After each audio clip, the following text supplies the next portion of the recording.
3 summers ago, I took a maintenance job at a campground deep inside the Cascade Mountains. It wasn't a national park. It wasn't even popular. The place only had 14 rental cabins and one gravel road leading in and out.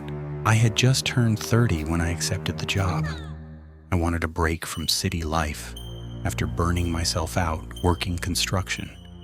The campground sat nearly 20 miles from the nearest highway. There was no cell service. The office had an old landline and a satellite internet connection that barely worked. Most weeks, only 5 or 6 cabins were occupied. For the first month, everything was exactly as advertised. I fixed fences, replaced water heaters, and cut fallen trees off hiking trails. Cabin 14 stayed locked the entire time. One rainy afternoon, the office manager handed me a ring of keys. "The roof in 14 is leaking."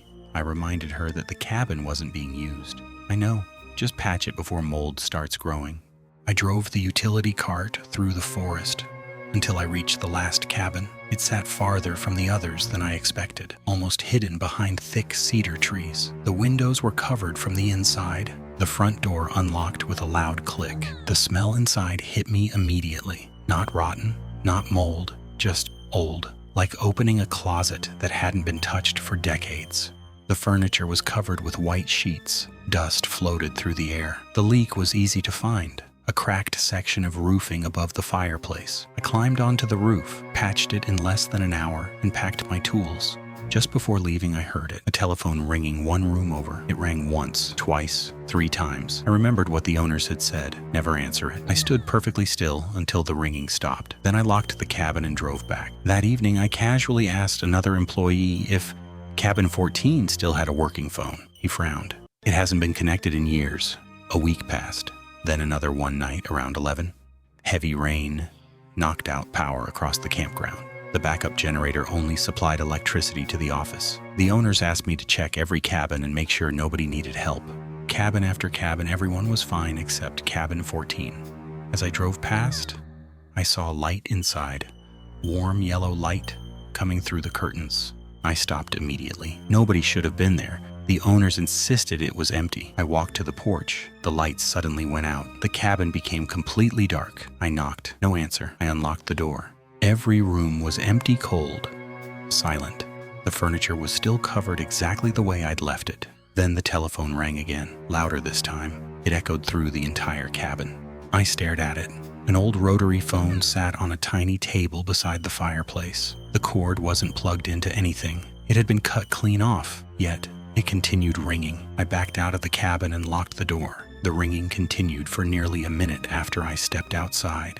The next morning, I told the owners everything. Neither of them seemed surprised. Instead, the husband asked me one question. "You didn't answer it, right?"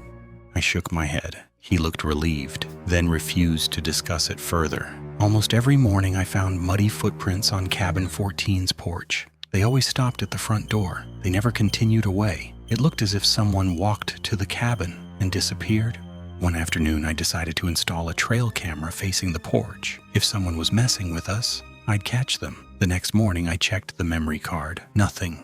The camera worked perfectly. Hours of empty footage. Then, at exactly 2:43 a.m., the screen went black for 12 seconds. When the picture returned, fresh, muddy footprints were already on the porch. Nobody appeared. Nobody left. Just footprints. Curiosity finally got the better of me. I searched county records at the small library in town. Cabin 14 hadn't always been Cabin 14. 30 years earlier, it had another name, Pine View Cabin. One newspaper article caught my attention. A family of 4 had rented it during a summer vacation. On the 3rd night, all 4 disappeared. Their car remained parked outside. Their luggage stayed unpacked. Dinner was still sitting on the table. No bodies were ever found. The investigation eventually went cold and the cabin reopened under a different number, 14. I almost quit after reading that, but I convinced myself it was just a coincidence. Old stories have a way of growing over time. Then the voicemails started. The office answering machine began recording messages every night, always after 2:40 a.m., and always from the disconnected line assigned to Cabin 14. The first recording lasted only 6 seconds. It was nothing but static, and then someone whispered, "Can you hear me?" The second message came the next night. "Please don't hang up." The third message was even shorter. "He's outside." Every recording ended with loud knocking. 3 slow knocks. Exactly 3. The sheriff listened to them. He traced every call. According to the phone company, the line hadn't existed for nearly 20 years. My last week at the campground, I stayed late repairing equipment in the maintenance shed. By the time I finished, it was almost 3 in the morning. As I drove back toward the office, I noticed cabin 14's front door standing open. The lights inside were on. I don't know why, but this time I walked in. The phone wasn't ringing. Instead, I heard voices upstairs, quiet voices like a family having dinner. A man laughed. A child asked a question. Someone set plates on a table. I climbed the stairs. Every sound stopped. The second floor was empty. There were only 2 small bedrooms, and both were vacant. As I turned to leave, the telephone downstairs began ringing. I stood at the top of the stairs listening. Ring, ring, ring. Without thinking, I walked down. The receiver was already off the hook. Lying beside the phone, a voice came through the speaker. Calm, clear, almost friendly. "You're finally here." I couldn't move. "We've been waiting." Then another voice interrupted. A little girl's voice. "Don't let him answer." The line instantly filled with screaming. Not one person, dozens. I dropped the receiver and ran. As I reached the front door, someone knocked from the outside. The knocking continued.